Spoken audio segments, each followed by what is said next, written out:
Hello, welcome everyone. Welcome to today's satsang. So today's Shabad is by Renuji. Mai mein dhan payo har naam. Then introduction by Michael as usual. Then today's talk is by Dr. Chand. Topic is the importance of a disciplined lifestyle and food habits in Sant Mat. Then we'll have a short dhyan session of 5 minutes. After that, we'll play Master's video and then we'll do group meditation with love and devotion. Thank you so much. Michael, I think we can start with the Shabad now.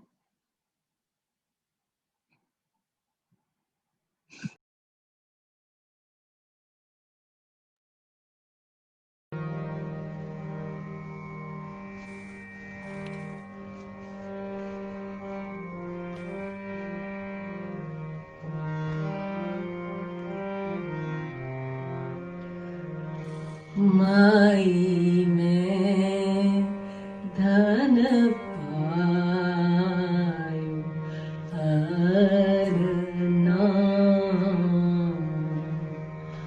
माई में धन पायो हर नाम मन में हो बंदे छूट्यो कर बैठो विश्राम माई में धन पायो हर नाम माया ममता तन से भागी माया ममता तन से भागी उपजे निर्मल ज्ञान लोभ मोते परसन साके लोभ मोहि परसन साके गे भगत भगवान माई में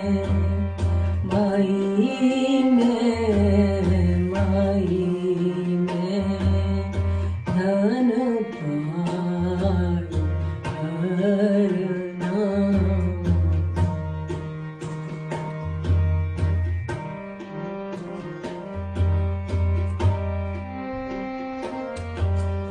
जन्म जन्म का संसार छूटा नाम रतन जब पाया जन्म जन्म का संसार छूटा नाम रतन जब पाया कृष्णा सकल विनाशी कृष्णा सकल विनाशी मनते निज मुख माई समाया निज सुख माई समाया माई में धन पायो हर नाम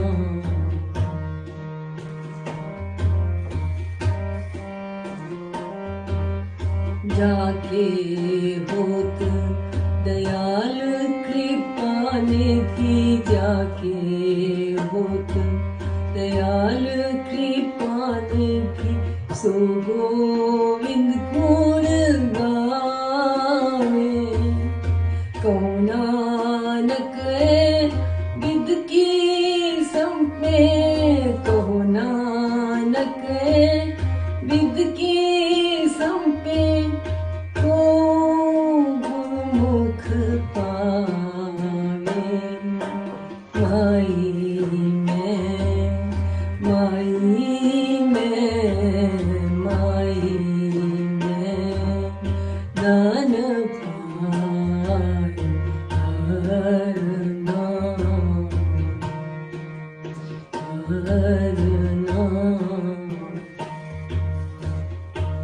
हर नाम।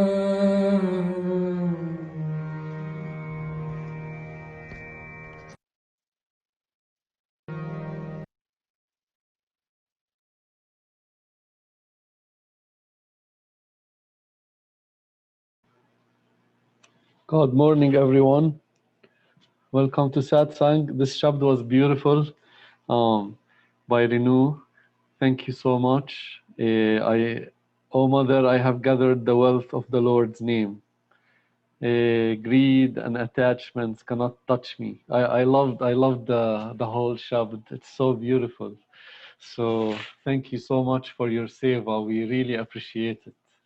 Um, my dear Holy Family, welcome to satsang of our Holy Father, Ishwar Puri Ji, where we all sit here like targets, awaiting the bullet of love to shoot us.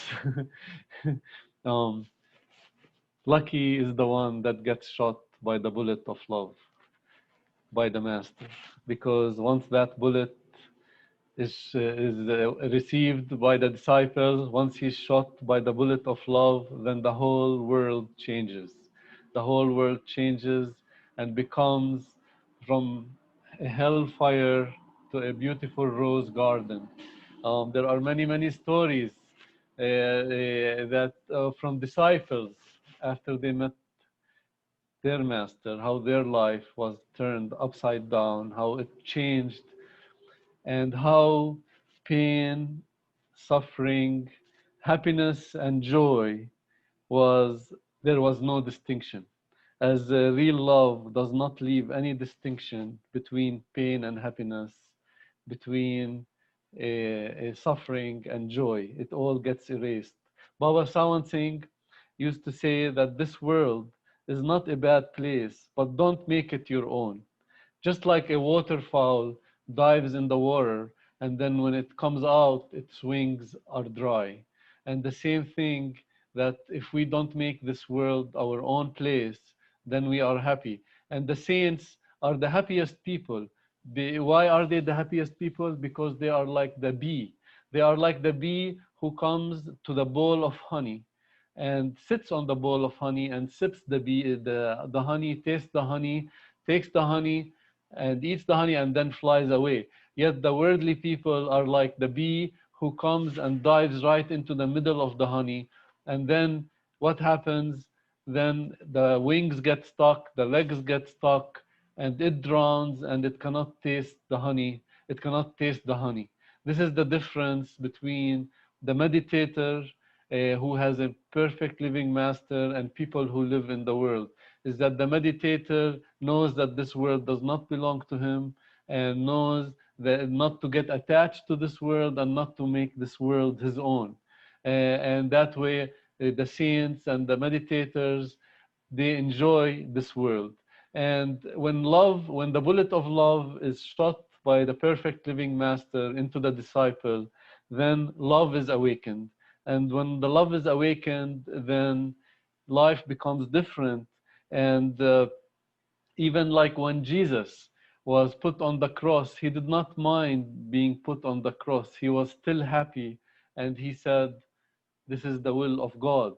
As the support of love, by the support of love, then pain and suffering was erased. And the distinction between happiness and pain was no more when the love is awakened. The same way, there are stories of Guru Arjan. Guru Arjan, when he was put in the hot water, when he was suffering the hot oil being thrown on him and the hot coals, and one of his disciples, his name is Mian Mir, he came to him and he said, I can raise the city of Lahore if you wish, my master. And then Guru Arjan said, no, don't do, I can do that myself if I want, but but to live in the will of God is the sweetest thing.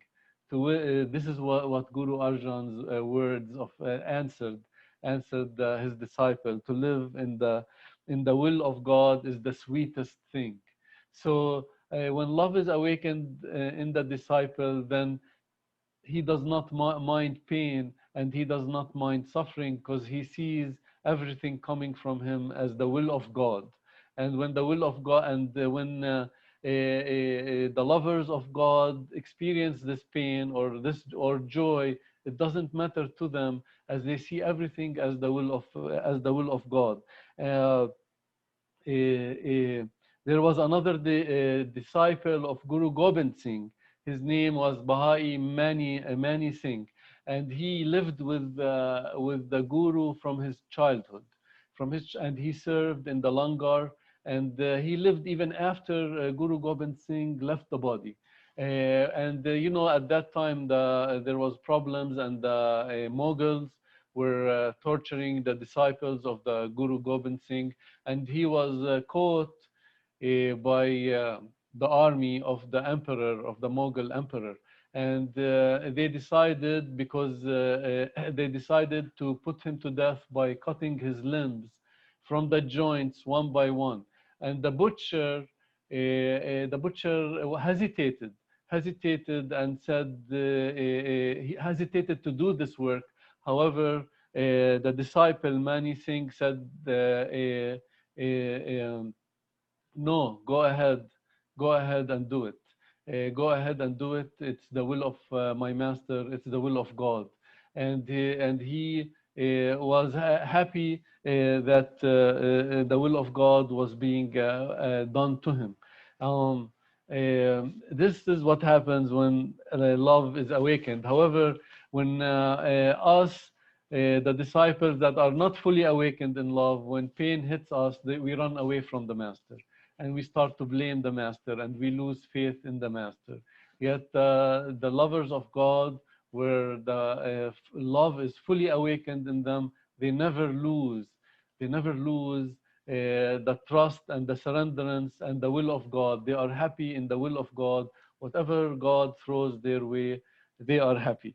There is another story of Mansur, who was also enlightened soul. When his soul reached the Bower Gufa, they say, the saints say, when the soul reaches the whirling cave, the Bower Gufa, it gets intoxicated. It gets really, really intoxicated, because it sees its form as soul as one with the Lord. And when he was in that state of intoxication, he started to speak, me and my Father in the heavens are one. There is nothing in this body except God. And then, of course, all the Muslim pundits and everybody around him were very, very mad, and they wanted to put him to death and punish him, because he said there is nothing in this body except God. And when he was also being put to that punishment, and they wanted to take like take his eyes off, and they asked, and God appeared to him from within and asked him, do you want me to kill all these people, and do you want me to protect you? And his answer, Mansur's answer to God was, no, let your will be done. I'm happy with your will.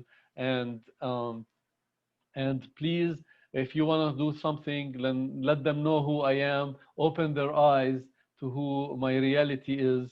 And he was happy with what was being done to him. So this state, after receiving the bullet of love, will have to come to every disciple. When every disciple grows in God and grows in the love of the master, then what happens? He loses his own identity. The disciple loses his own identity, and then master starts to speak through him, master starts to work through him, and the disciple has died, and only the master is living in this body. Only the master is living in this body, and this is what happens after we receive the bullet of love from our perfect living master Ishwar Puri Ji, that it will have to manifest, that it will have to happen. The state will have to happen, where there will be no distinction between pain and happiness, where we will accept the will of God, and we will be happy in the will of God, and we will see that every moment in our life is architected, arranged, and completely under his hand, under his will, moment by moment, it is the will of God that's happening to us. Especially after initiation, my master Sant Singh used to say that after initiation, moment by moment is under the full control of the master power.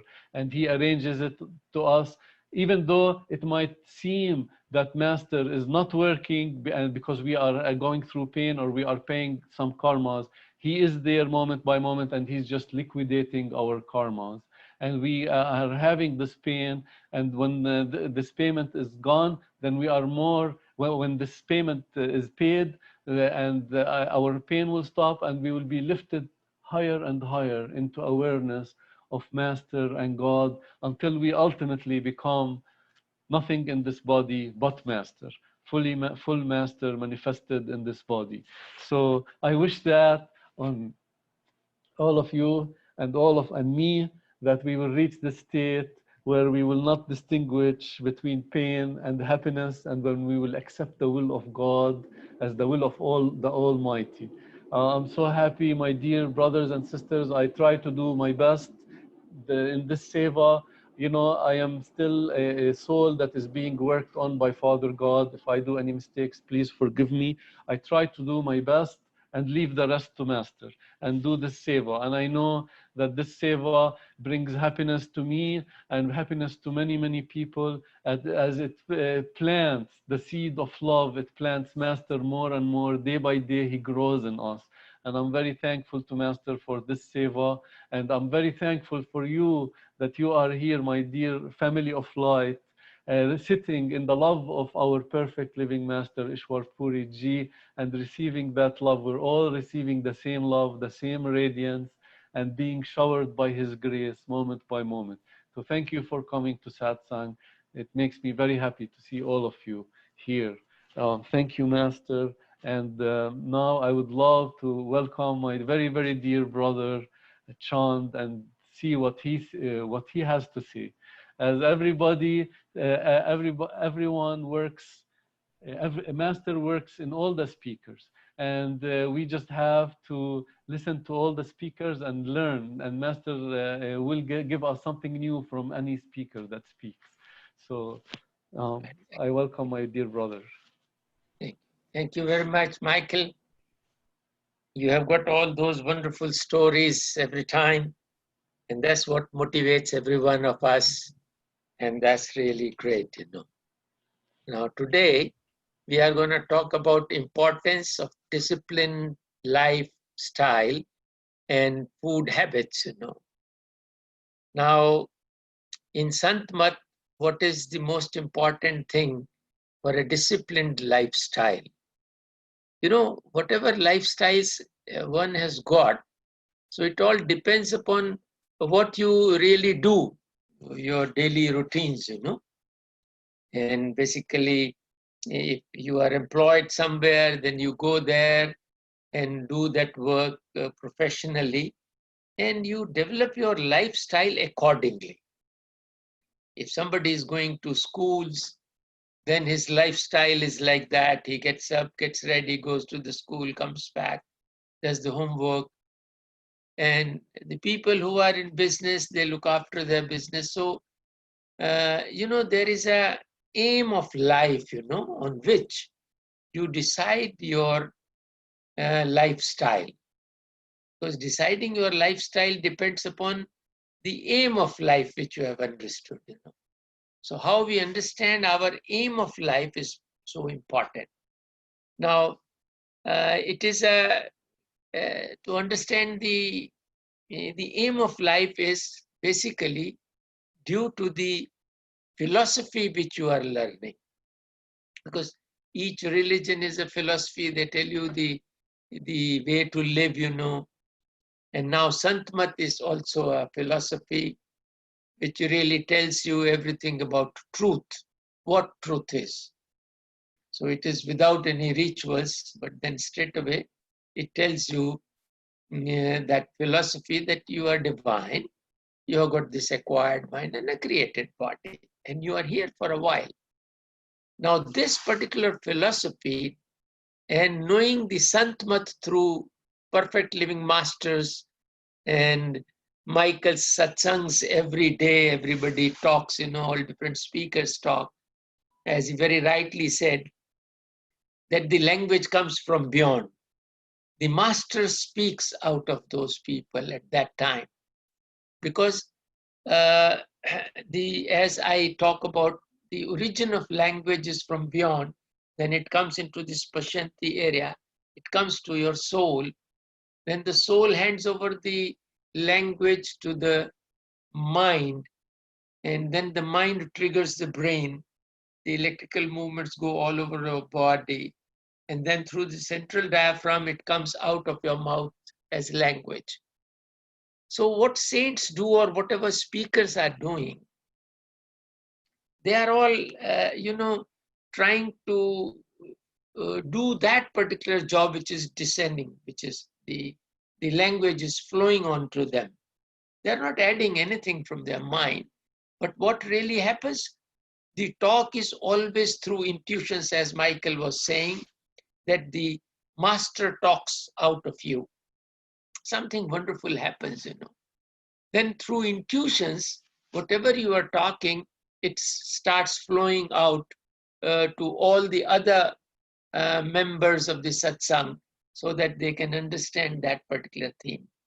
So now I'm coming back to the point that how this philosophy of Sant Mat has to decide about the lifestyle you have to live.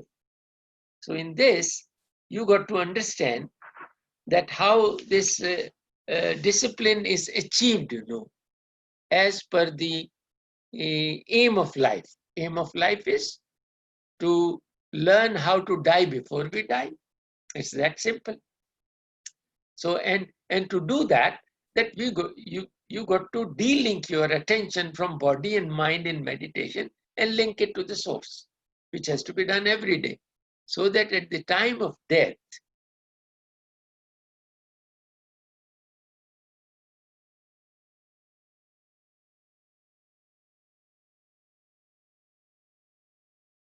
the mind is most important area. And then how Ishwar Puriji explains about that how you can really do it. And he gives you all those nitty-gritties of the whole concept, which makes you understand this part. So this is what has to be done. So now we got to make a lifestyle, and lifestyle has to be that discipline, that you get up in the morning, early morning, because that's the best time to do it. There is no disturbances. And as I say sometimes, that half an hour of deep meditation gives you complete nice rest. And then you have heard from Ishwar Puriji also that soul, the absolute, has got the ability to create time. So you are having that ability to create time. And what a simple thing, that if you know that half an hour of deep meditation gives you complete nice rest, so you have got a lot of time then with you. But then this has to be practiced. How it has to be practiced?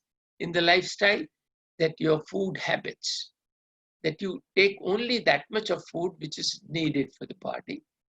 But before you take the food for this body, you must give the food to the soul, which is meditation. So this is how the first food has to be given to the soul through meditation, and then you try to link up. And then how body behaves, Now there is an aspect of understanding what meat and other things we eat. So the food is one of the main areas. What really happens, that if you eat meat, then the animal which is being slaughtered, it develops all those pains in the body, and he knows that he's being slaughtered. So what really happens, there are certain fears in him, and those fears create some kind of poisonous material in the body. Out of fear, even the humans, if a child is, somebody is doing a lot of anger onto the child, so there are certain adrenaline levels, out of fear also. Sometimes you sit, and those fears develop those chemicals, within the body. And those things, they alter the programming of your cells. And this is how the animal which has been killed, in his each cell, whatever you are eating, it has got all that poison in it, and which goes into your body and alters the programming of your cells, because you are programming yourself for the meditation. Whereas body and mind get stronger and they won't allow you to go ahead. So that's why being a vegetarian is the most appropriate thing. And then about drinks also, I came to know through a scientific talk that 36,000 cells of your brain are dead once you drink a peg. That's how you feel that numbness in your head. And those cells which you inherit from your mother are killed. Of course, we have got trillions of them.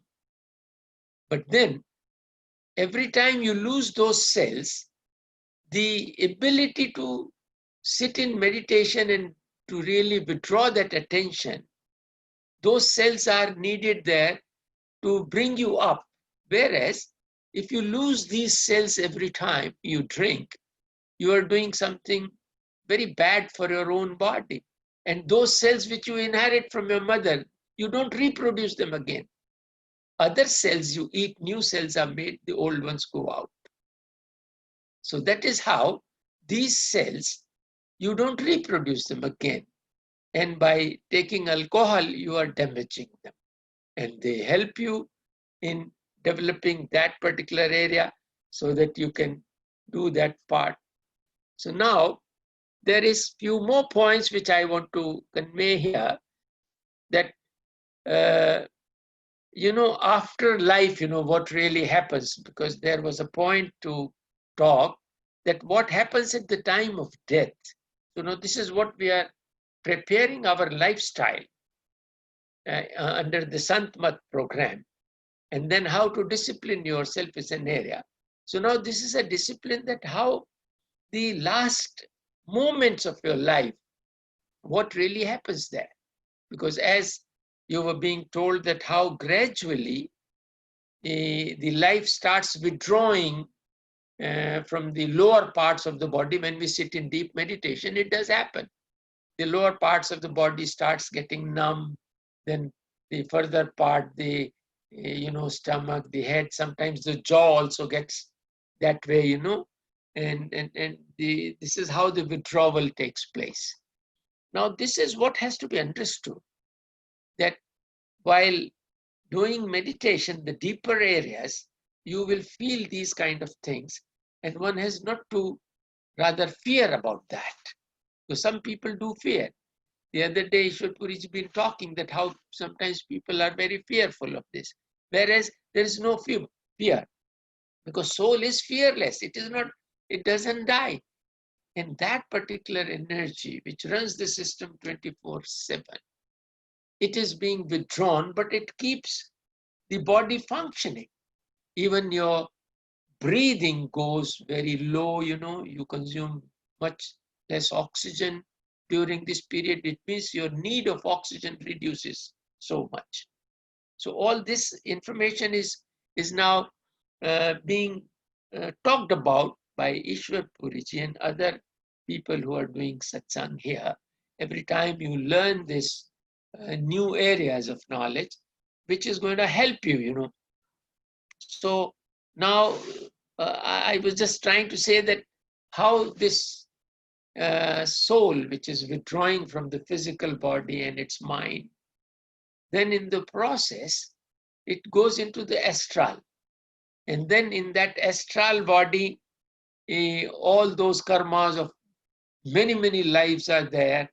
And now it is told how to develop that style, that when you are sitting in meditation in that chamber on that 6th floor where Ishwar Puriji beautifully explained that this room, you prepare that where you are sitting and meditating. Just imagine. So through imagination, you are going there and now developing that particular part. Now, looking straight into that darkness. Kabir talks beautifully well on this. He says, tan thir man thir. So tan thir means the body has to be, it has to be calmed down. It has to be stable. There should not be any kind of movements on that. There's the first area, tan thir. Then man thir means that the mind has to stop, because it was going into past and future, as Ishwar Puriji was explaining in the talk, which we were listening even yesterday. So now, how quietly, how in a systematic manner you do the Simran so that the mind doesn't run away, because otherwise it is going to draw you up. So do that Simran. And then in the process, the Kabir saying, tan thir man thir. For man, you are doing this Simran to arrest the mind, to keep it there, to keep it stable, to keep it straight. And then the Kabir says that Surat Nirat Thir Hoy. Surat means attention, Nirat means power to see. Now, this power to see is your third eye, because these two eyes, where it is explained that these two eyes, those of optical nerves running in, and that is where they join, is that area which is your third eye. And that is where you are withdrawing your attention. So Kabir is talking about this. Surat Nirat Thir Hoy. Surat means attention. Nirat means power to see. And power to see is not here in these physical eyeballs. It is just behind them. So from there, you are watching in the center of that darkness, and you are keeping it still, just in the center. You are not watching here and there, up and down. You are just there. And you keep on gazing into that center of that darkness, and then the light starts appearing. So this is how Kabir is saying that tan thir man thir surat nirat thir hoye, Kabir ihi palak ko kalp na pave koi. Ihi palak, Kabir says, this moment, many lives pass and you don't get this moment. When your body is still, your mind is still, and your attention is still looking at the center, this particular moment, you don't get in many, many lives, you don't get that. So Kabir is explaining you so nicely.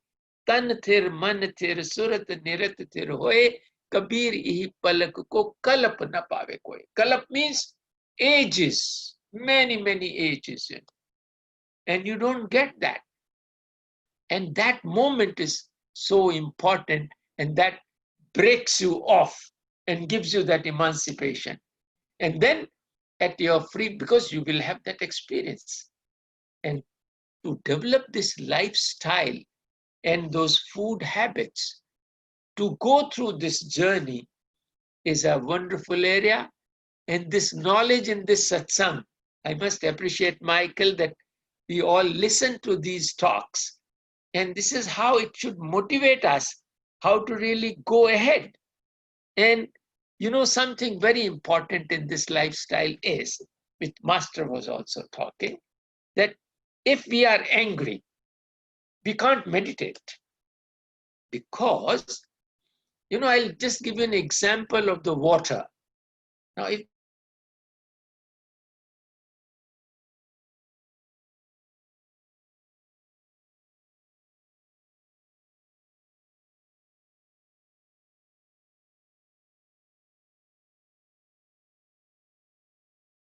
see through.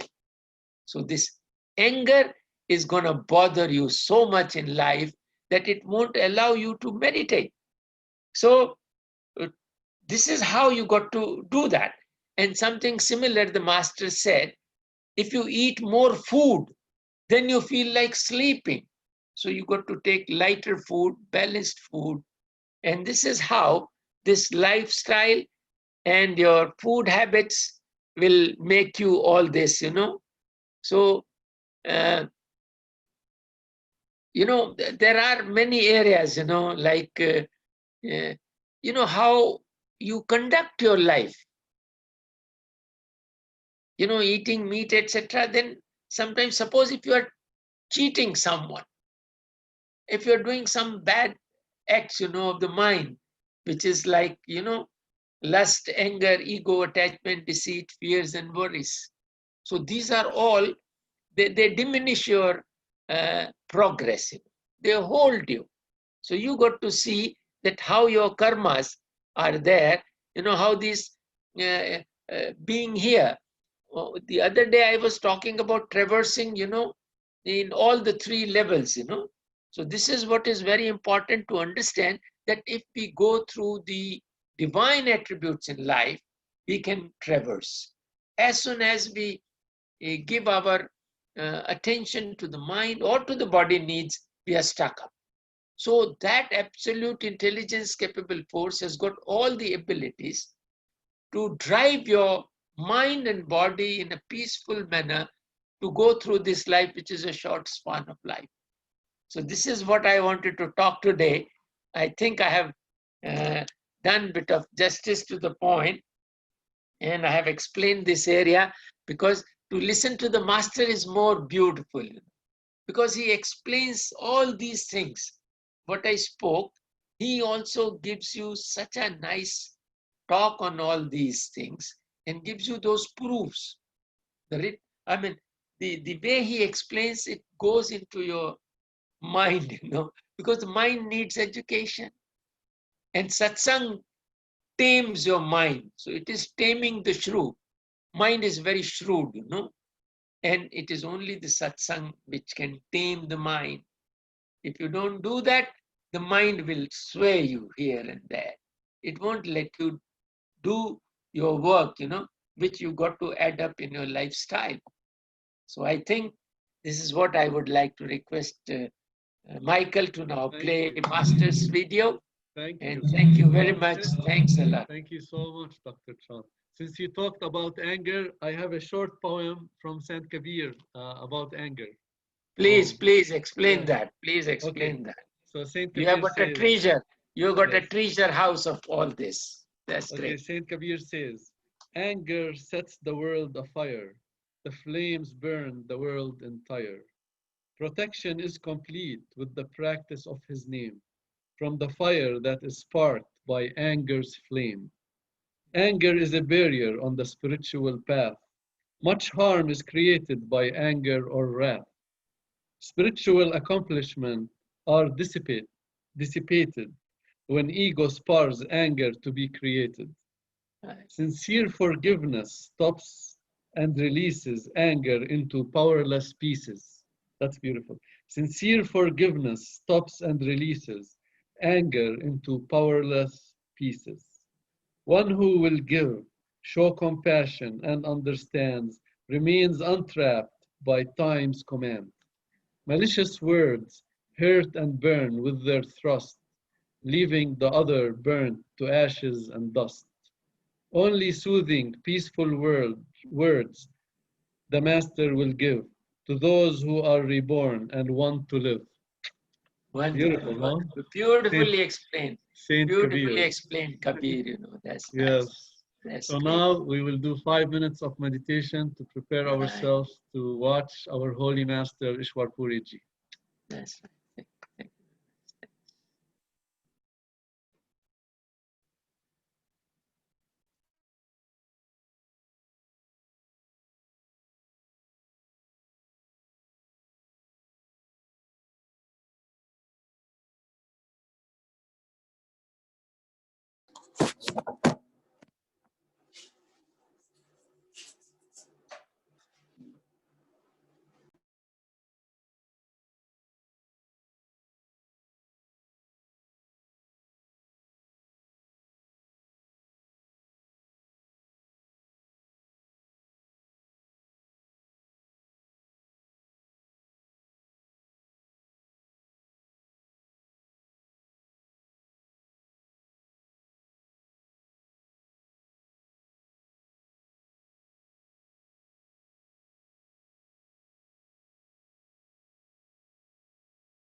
It's a very strange experience people have, that if you are able to hold your attention on listening to the sound of the words that you are repeating, you begin to hear other sounds. Where are the other sounds? The sounds are in the body all the time.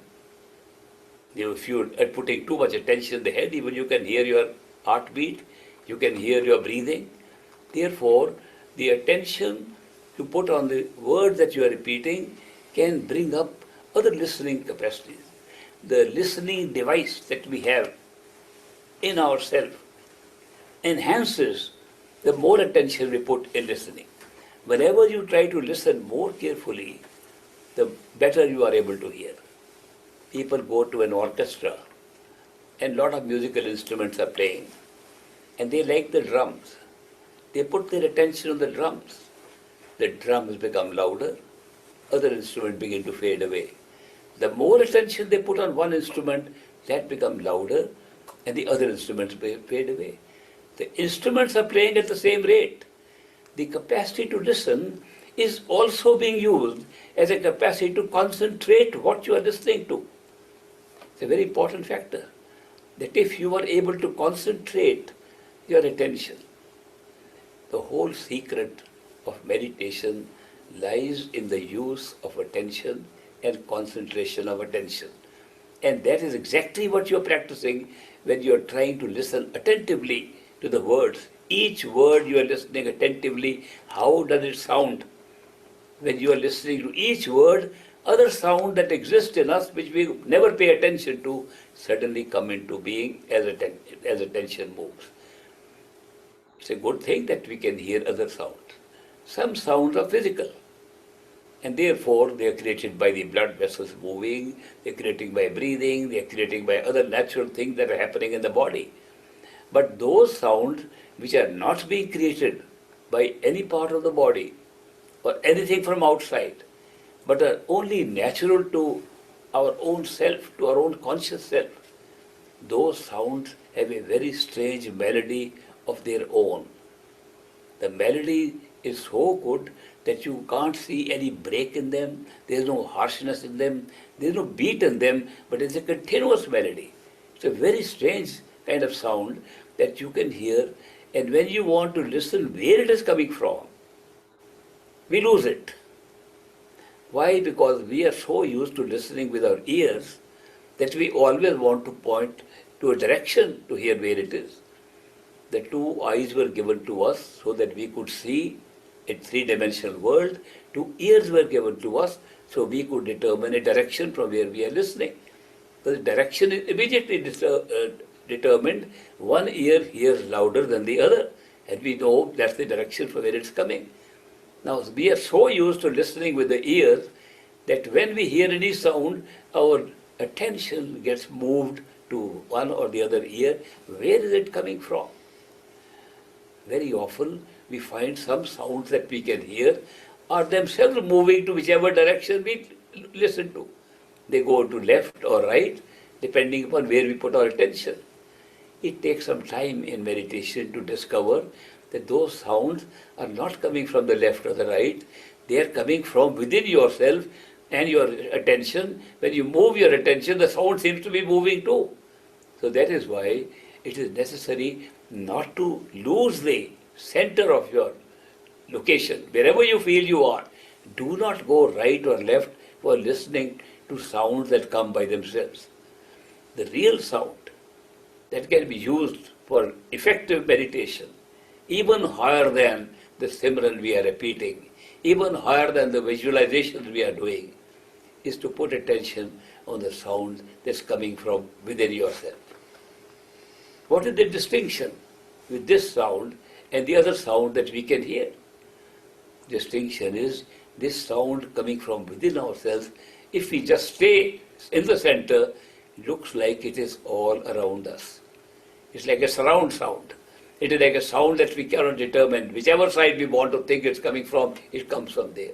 If we don't move, it's coming from all around it. As if you are having a shower of sound around you. But that's not the only way to discover it, because in the beginning, this sound has some resemblance to the sound of a big bell. These church bells which were installed, the bells that we use in the temples, they were all supposed to signify that there is a real sound inside which we can hear. It resembles the bell sound.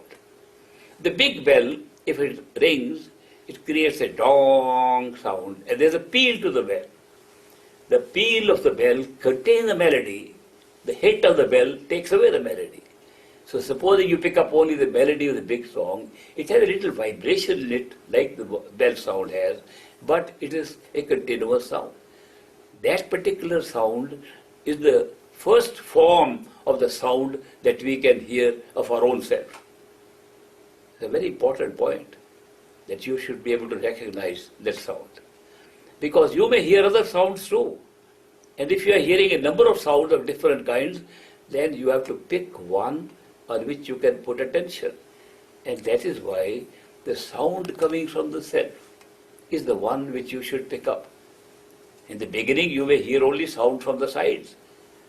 You will be creating sound from the sides. So do not miss them. Try to practice them. I call them practice sound. There are several practice sounds that people hear. They hear like drums playing somewhere.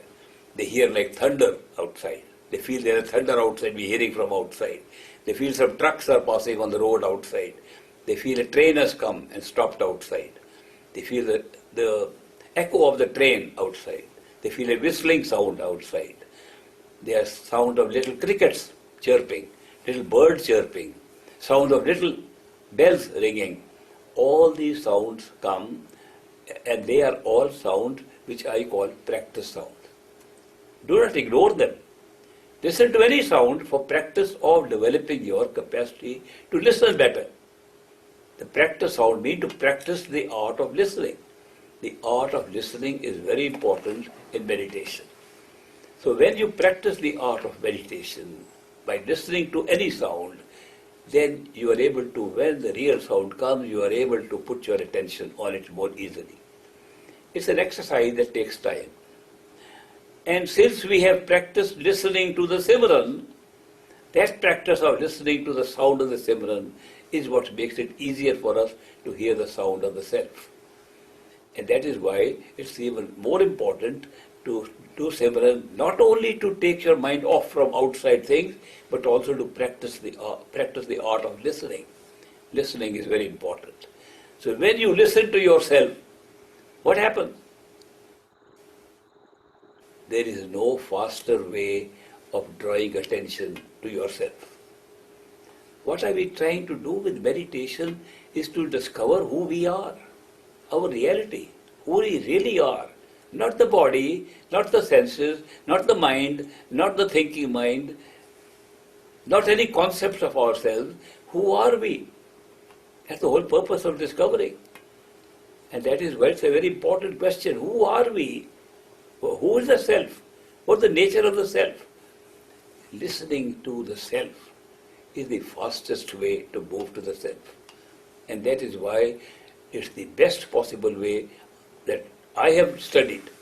After studying so many methods of meditation, so many practice with yogis and swamis, so many practice with others, there is no faster way to get to a realization of your own self than listening to yourself. Listening to the sound of yourself. It looks like a sound because it has to look like something to start with.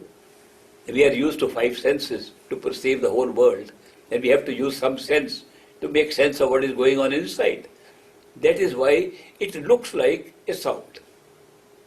Not only looks like a sound, sounds like a sound. You can hear it, you can listen to it. But is it really a sound? Is our real self merely a sound? It looks absurd. That a sound is our self. That is not true. The sound is not our self. Then what is our self? It takes a long time to discover, and when we discover what the self is, we discover self is the creative power of every experience we have ever had or will ever have. The creative experience that we are having is not being generated by a sound. The sound is being generated from the creative experience. The creative power that is really our self is our conscious self. No consciousness, no experience. No matter what. No consciousness, no experience of any kind, anywhere whatsoever. All experience that we talk of is all because we are conscious.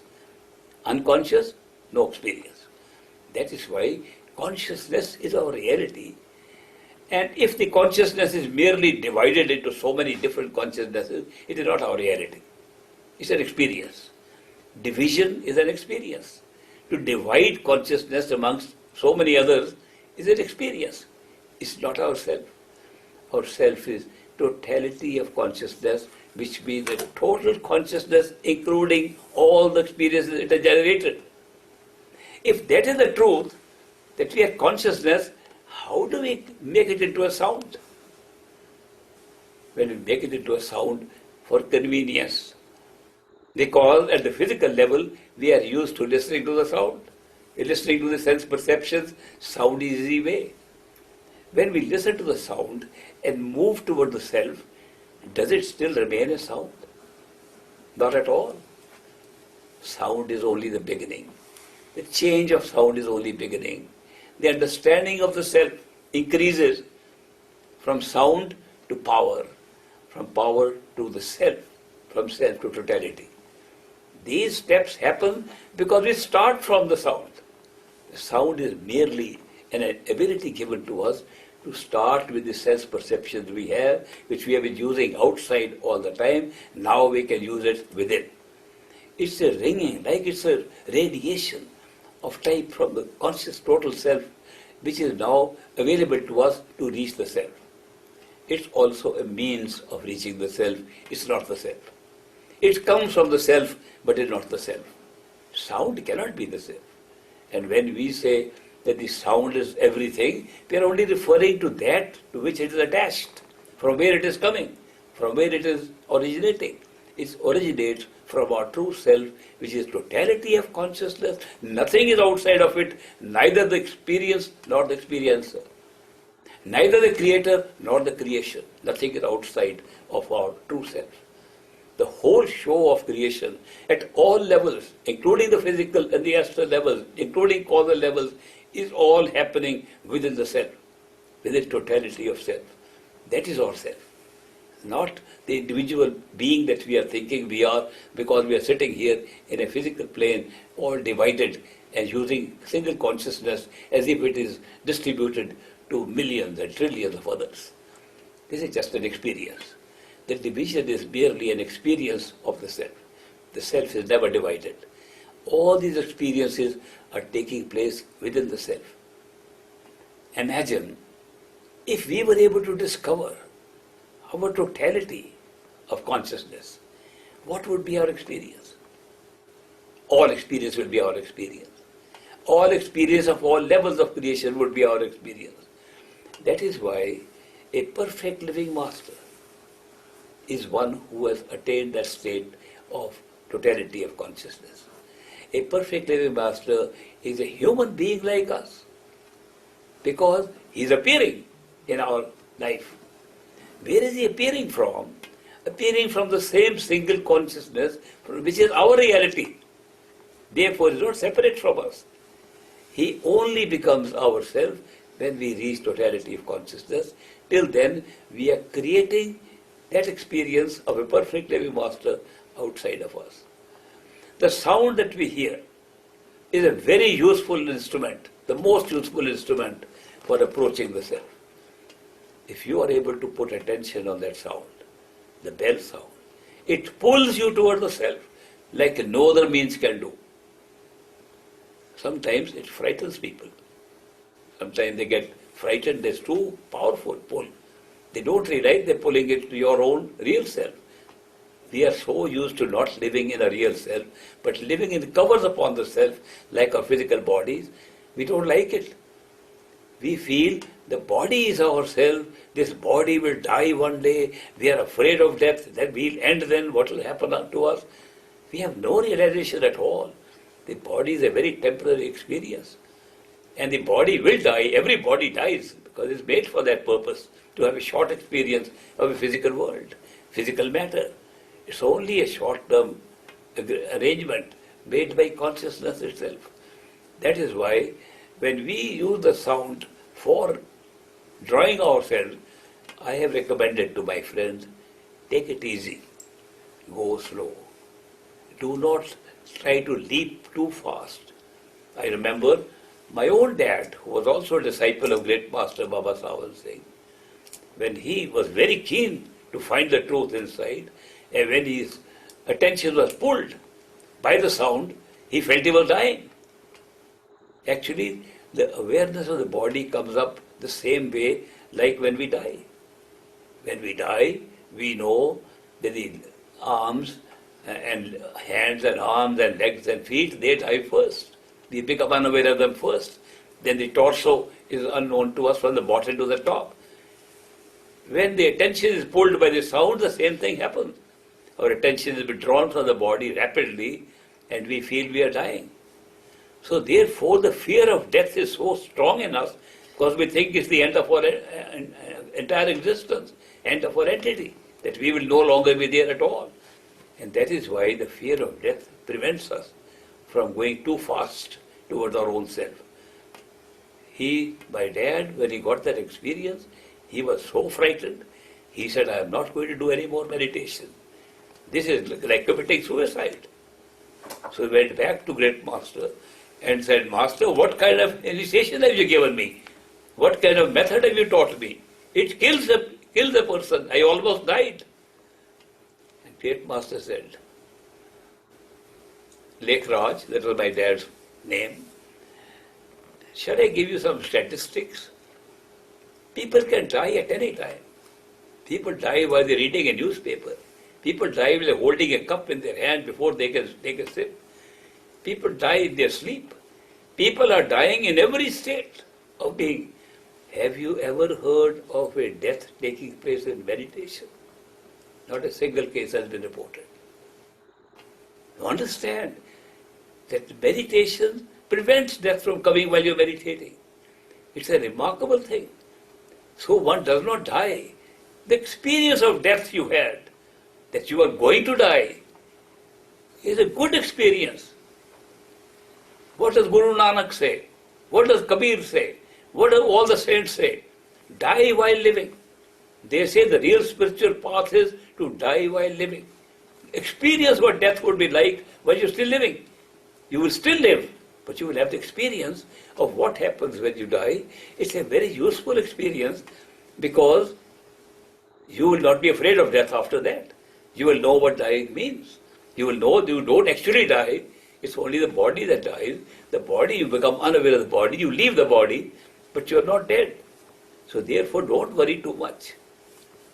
My dad said, I understand statistics. I don't know if they will apply to me.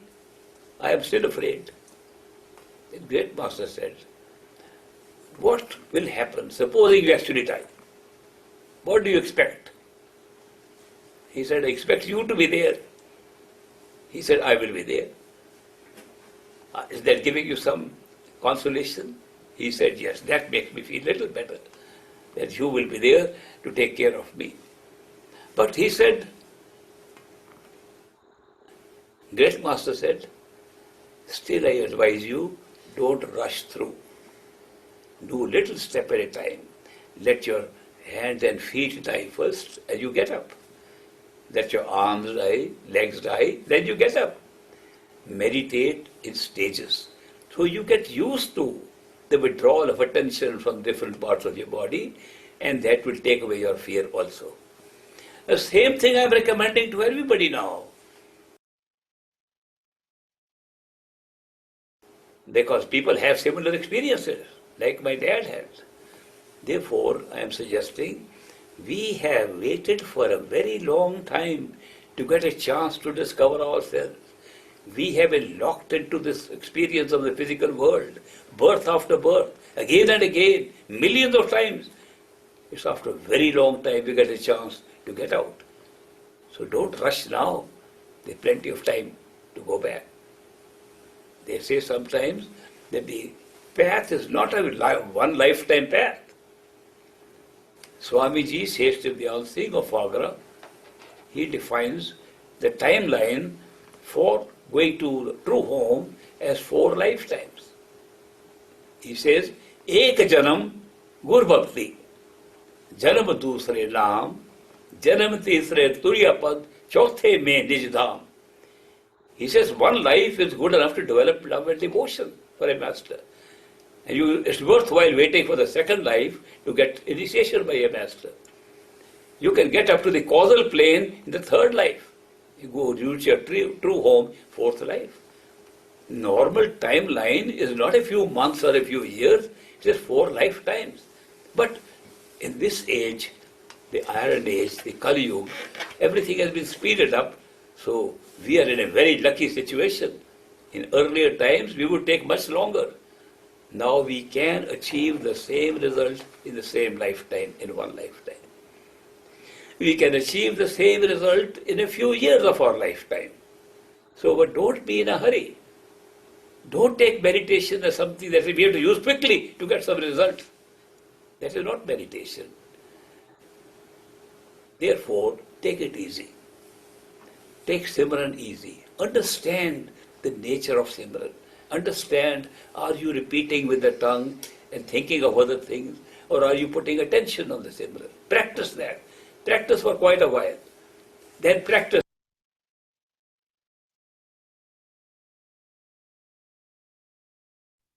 Okay, my dear family of light, we will continue with Master's video tomorrow. And Master's voice is better than any bell, than any melody inside, that it is what we want to hear inside is his voice. His voice is what I want to hear. I'm sure the same thing, that you want to hear his voice. So now we can forget about the world outside and the body below and come up here where Master is waiting and hold his hand and hope he will speak to you and me inside today in meditation. So hope to see you tomorrow for another holy day in Holy Father God. And thank you for coming to Satsang. I'll keep Zoom on for 20 minutes. Thank you.